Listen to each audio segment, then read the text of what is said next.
Assalamualaikum warahmatullahi wabarakatuh. Puji syukur kita panjatkan kehadirat Allah Subhanahu wa taala yang telah melimpahkan rahmat taufik serta hidayahnya serta salam selalu tercurahkan kepada junjungan kita Nabi besar Nabi Muhammad sallallahu alaihi wasallam, dan tak lupa saya ucapkan terima kasih kepada yang telah memutar video presentasi ini. Presentasi ini bertujuan untuk memberikan penjelasan tentang ciri-ciri guru tawadu. Semoga apa yang saya sampaikan melalui video ini dapat menambah wawasan baik untuk saya pribadi dan dunia pendidikan pada umumnya.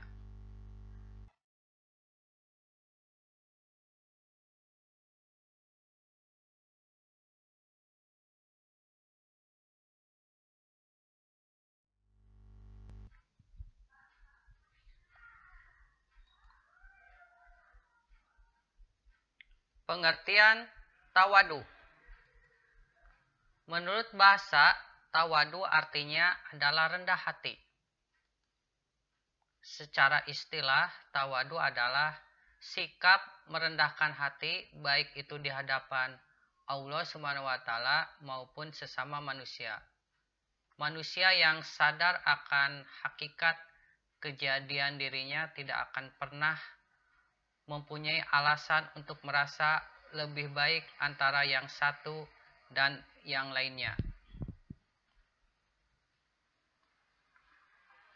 Rendah hati adalah sifat yang harus kita miliki dan tanamkan dalam diri kita.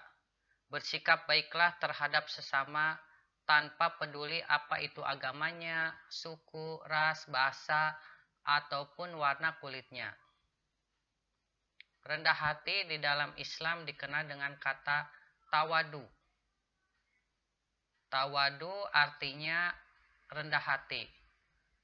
Tawadu atau rendah hati merupakan sebuah akhlak dalam Islam yang tergolong ke dalam akhlak terpuji.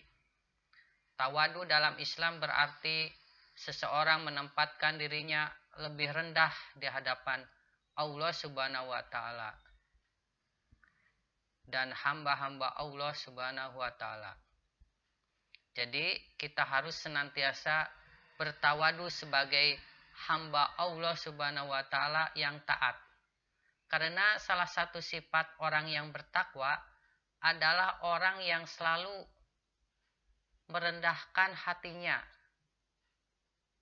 Selalu berperilaku layaknya padi, semakin berisi, semakin menunduk. Dan tidak melakukan perbuatan pamer dalam Islam, baik itu pamer dalam materi, pamer dalam ilmu, maupun pamer dalam jabatan.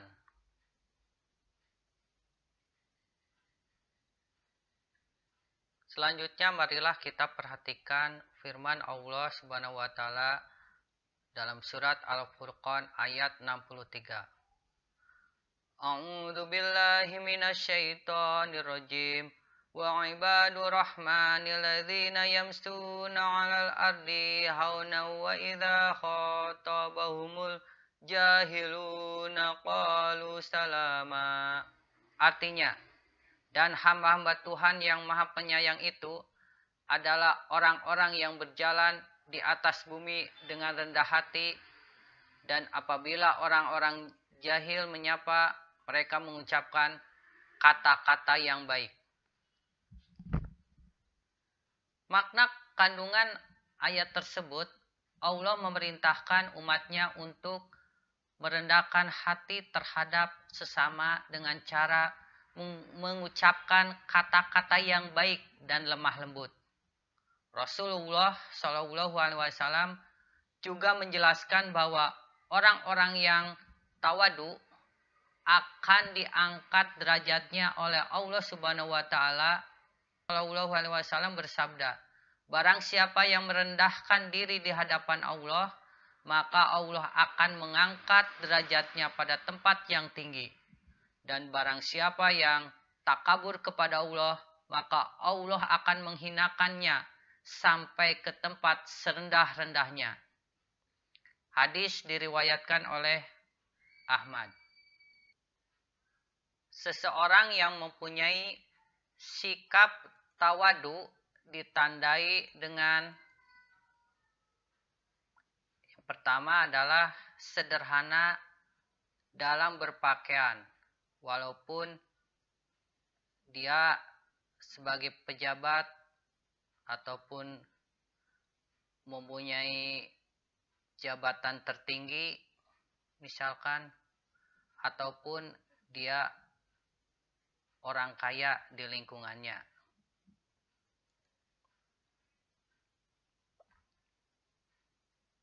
Yang kedua, tidak suka memamerkan jabatan atau kekayaan di hadapan peserta didik. Yang ketiga, bersikap lemah lembut dengan siapapun, yaitu lemah lembut dalam bertutur kata, sopan santun dalam bertindak maupun berbicara. Yang keempat, ramah, yaitu senang bergaul dengan semua orang tanpa membedakan status sosial. Yang kelima, menghargai dan menghormati kepada yang lain, misalnya menghargai dan menghormati bila mana ada peserta didik yang berlainan agama ataupun yang berlainan dengan suku bahasa kita.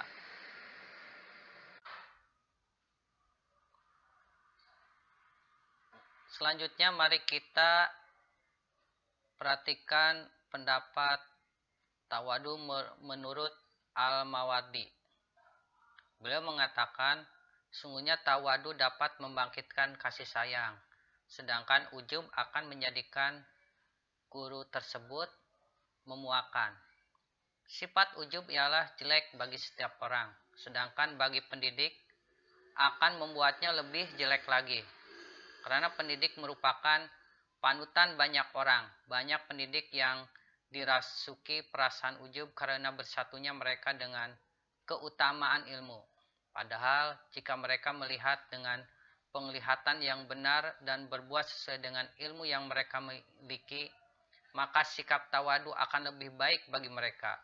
Dan menjauhi sifat ujub akan menjadikan mereka lebih mulia.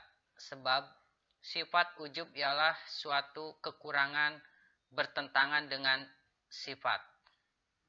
Bagi guru, sikap tawadu ini menjadi amat penting, sebab dengan sikap tersebut seorang guru akan lebih menghargai muridnya atau peserta didiknya. Ia akan memposisikan peserta didiknya sejajar dengan dirinya sendiri, yaitu sebagai makhluk Allah Subhanahu wa taala yang sama-sama memiliki potensi untuk terus kembang dalam suatu proses pendidikan. Namun jika seorang guru bersikap ujub dalam arti membanggakan dirinya karena kelebihan yang dimilikinya, sikap tersebut sebagaimana dalam pandangan Al-Mawardi justru akan menyebabkan tampak memuakan di hadapan murid. Hal ini dikarenakan guru terlalu mendominasi dalam proses belajar mengajar. Padahal seharusnya guru itu harus bisa memposisikan dirinya sebagai fasilitator yang memfasilitasi murid untuk belajar secara aktif. Selanjutnya marilah kita perhatikan pendapat Al-Ghazali tentang tawadu. Adab orang alim atau juga guru, pendidik, yakni yang pertama tidak berhenti menuntut ilmu, bertindak dengan ilmu, senantiasa bersikap tenang, tidak takabur dalam memerintah ataupun memanggil seseorang, terutama peserta didik. Bersikap lembut terhadap murid, tidak membanggakan diri, mengajukan pertanyaan yang bisa dipahami orang yang lamban berpikirnya, merendah dengan mengatakan, "Saya tidak tahu." Bersedia menjawab secara ringkas pertanyaan yang diajukan penanya yang kemampuan berpikirnya masih terbatas. Menghindari sikap yang tak wajar, mendengar dan menerima argumentasi dari orang lain meskipun ia seorang lawan. Maksud dari pendapat Al-Ghazali tersebut, yang pertama, tidak berhenti menuntut ilmu. Maksudnya, menuntut ilmu itu tidak ada batas akhirnya, karena kewajiban ini dilakukan sejak dari ayunan ibu hingga liang lahat. Jadi, bila seseorang selalu pandai, pasti dia akan terus belajar. Dan bila dia berhenti belajar karena menganggap dirinya sudah pandai, maka dia pasti bodoh. Yang kedua, bertindak dengan ilmu, maksudnya orang alim itu atau guru atau pendidik hendaknya bertindak itu harus berdasarkan ilmu, terlebih dalam hubungannya dengan ibadah. Di luar ibadah pun suatu tindakan juga harus sesuai dengan ilmu. Yang ketiga, senantiasa bersikap tenang. Orang yang berilmu tentu bersikap tenang dalam menghadapi berbagai persoalan. Inilah salah satu hal yang membedakan antara orang yang berilmu dan orang yang tak berilmu. Terlebih dalam menghadapi peserta didiknya yang menjadi tanggung jawabnya dalam kependidikan seorang guru. Seorang guru hendaknya harus bersikap sabar dan juga tidak emosional. Lalu keempat, tidak takabur, baik dalam memerintah atau memanggil seseorang. Pendidik dituntut untuk dapat meneladani sifat-sifat Rasulullah Shallallahu Alaihi Wasallam sebanyak mungkin.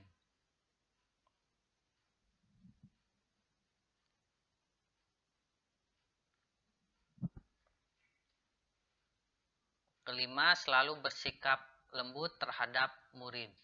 Sangat tidak dianjurkan orang alim atau guru pendidik bersikap keras, apalagi kejam terhadap peserta didiknya, sebab ini akan sangat berpengaruh terhadap perilaku mereka. Seringkali peserta didik tidak berani jujur dengan mengatakan apa adanya. Ketika guru sangat keras terhadap mereka yang bersalah, akibatnya mereka memilih berbohong agar selamat dari kemarahan guru. Keenam, yaitu tidak membanggakan diri. Orang alim atau guru hendaknya tidak membanggakan diri atas semua prestasi yang diraihnya, sebab hal ini bisa membawanya pada sikap ujub, yakni mengagumi diri sendiri yang ujung-ujungnya dapat menimbulkan kesombongan. Allah sangat tidak menyukai hamba-hambanya yang sombong, dan sebaliknya mengangkat derajat orang-orang yang senantiasa bertawadu. Lalu ketujuh, mengajukan pertanyaan yang bisa dipahami orang yang lamban berpikirnya. Maksudnya tingkat kesulitan pertanyaan yang diajukan kepada seorang murid misalnya harus disesuaikan dengan tingkat kemampuan berpikir atau seberapa luas pengetahuannya. Jadi tidak bijak memberikan pertanyaan yang sulit kepada murid-murid yang baru mulai belajar, sebab hal ini bisa menimbulkan frustasi dan tidak percaya diri. Lalu yang kedelapan, merendah dengan mengatakan saya tidak tahu. Jadi ada kalanya guru tidak perlu menjawab suatu permasalahan apabila murid benar-benar tidak bermaksud bertanya, tetapi hanya ingin mengujinya. Dalam situasi seperti ini lebih baik guru mengatakan ketidaktahuannya dengan tetap menunjukkan sikap tawadunya dan bukan dengan bersikap marah-marah. Selanjutnya yang kesembilan, bersedia menjawab secara ringkas atau sederhana pertanyaan yang diajukan penanya yang kemampuan berpikirnya masih terbatas. Jadi seorang guru atau pendidik dituntut mengenali tingkat kemampuan berpikir murid-muridnya yang beragam, sehingga penjelasan yang ditujukan kepada individu tertentu disesuaikan dengan tingkat kecerdasannya. Yang ke-10, menghindari sikap yang tak wajar. Jadi seorang pendidik itu hendaknya selalu bersikap wajar terhadap peserta didiknya. Ia tidak perlu bersikap terlalu keras atau sebaliknya terlalu lembut. Sikap terlalu keras bisa membuat murid tidak kreatif dan sebaliknya, sikap terlalu lembut bisa membuat peserta didik meremehkan perintah-perintah gurunya. Sikap terbaik adalah yang moderat atau sesuai dengan situasi dan kondisi. Yang ke-11, mendengar dan menerima argumentasi dari orang lain atau peserta didik meskipun berbeda pendapat.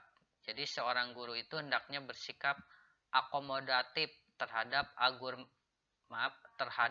argumentasi dari manapun asalnya, termasuk dari orang yang tidak sependapat dengannya, dengan cara mendengarkan dan mempertimbangkannya untuk mengkaji kuat tidaknya argumentasi itu. Maksudnya seorang guru tidak boleh bersikap a priori terhadap pendapat orang lain.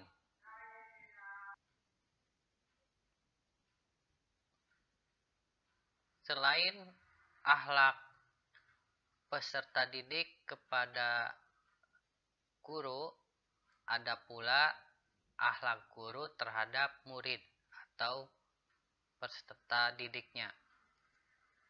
Yang pertama, harus bisa lemah lembut terhadap muridnya atau anak didiknya. Bertindak sesuai dengan norma agama. Peduli terhadap murid atau peserta didik kita seperti peduli terhadap anaknya sendiri. Kita juga harus bisa menampilkan diri sebagai pribadi yang jujur, mantap, stabil, dewasa, arif, dan juga bijaksana. Menunjukkan etos kerja dan tanggung jawab yang tinggi, rasa bangga menjadi guru, dan rasa percaya diri.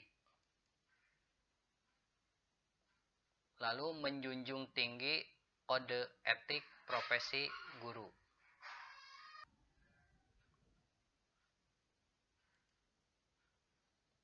Seorang pendidik atau guru harus bisa membiasakan perilaku tawadu, baik itu di lingkungan keluarga. Seorang pendidik harus bisa berperilaku sopan santun, baik itu kepada orang tua ataupun kepada anak istrinya atau suaminya. Berperilaku sopan santun di sini contohnya bisa bertutur kata yang baik atau memilih kata-kata yang halus dan baik, bukan dengan kata-kata yang keras ataupun kasar. Jadi tidak bermuka masam, apalagi menyakiti hati orang tua.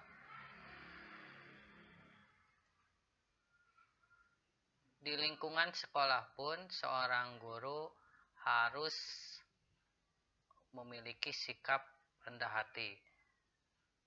Apabila di sekolah harus memiliki sikap yang ramah, sopan santun ketika berjalan, berbicara, maupun bertingkah laku.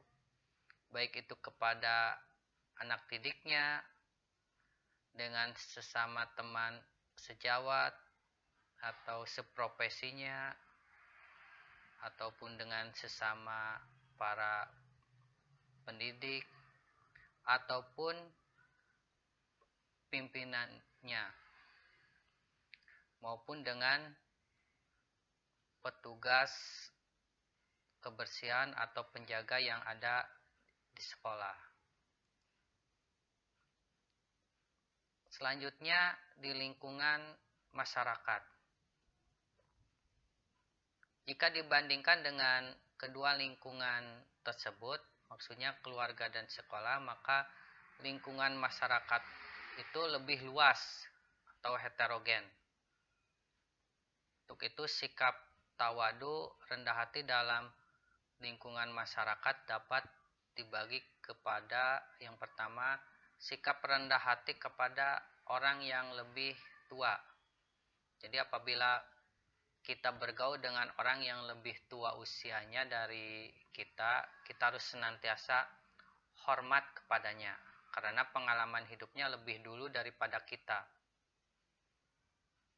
Adapun cara menghormatinya, contohnya bila bertemu hendaknya kita memberi salam atau menyapa terlebih dahulu.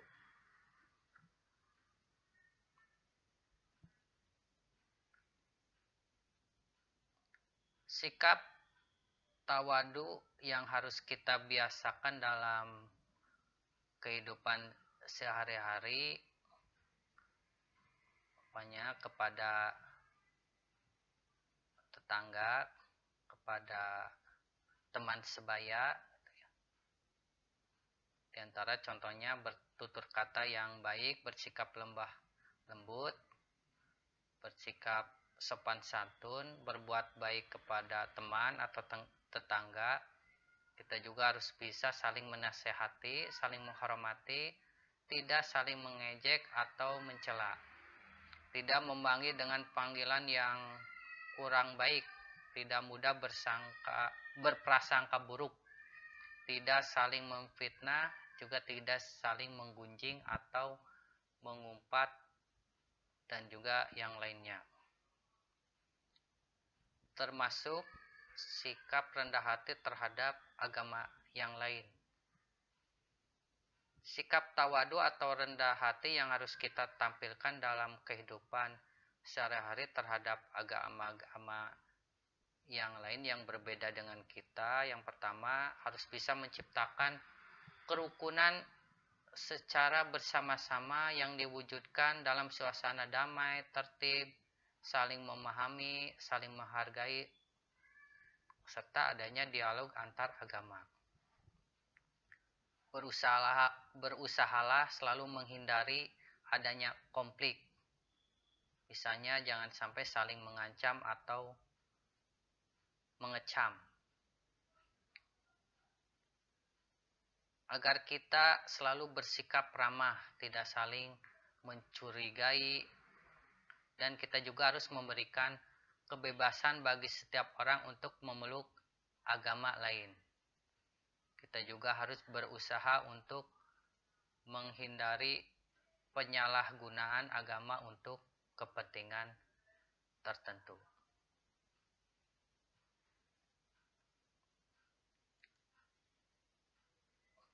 Oke, saya ucapkan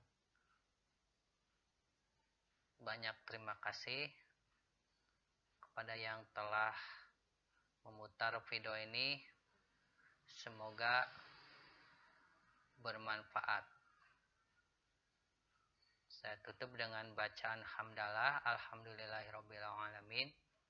Wassalamualaikum warahmatullahi wabarakatuh.